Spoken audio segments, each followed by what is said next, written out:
A much discussed amendment to the Constitution has never been used to remove a sitting president from office. So how does the 25th Amendment work? Good question. Heather Brown explains why trying to oust President Trump now could be a long shot.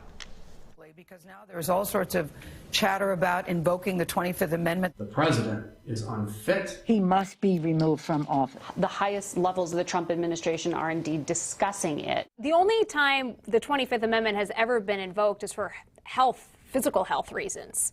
Correct. David Schultz is a constitutional law expert. And I think that's what it was envisioned for. In fact, the amendment's authors said it was not intended to facilitate the removal of an unpopular or failed president. It was ratified in 1967 following President Kennedy's assassination. First, it clearly determines the line of succession. And two, what if a president is temporarily incapacitated in office? The 25th was invoked twice for George W. Bush during colonoscopies and once when Ronald Reagan had colon surgery.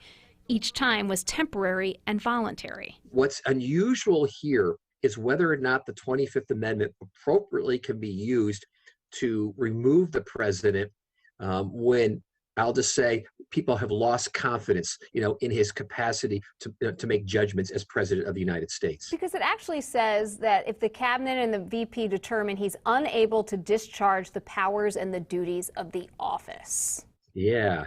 And that could be widely interpreted. It could, and that's what makes it really fascinating here. The vice president and a majority of the cabinet members would have to agree to it. The cabinet members would have to bring it to the vice president. And the president would have 4 days to appeal. Even if they do invoke the 25th, this is not going to happen in 24 hours.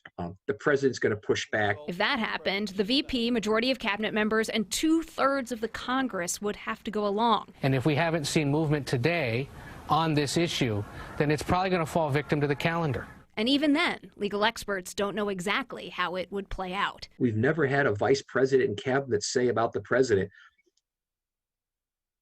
we don't think you can do your job anymore. Heather Brown. Which is incredible. WCCO. Yeah. 4 News. If the 25th Amendment is invoked, President Trump could run again in 4 years. However, if he were impeached and convicted, he would no longer be eligible for office.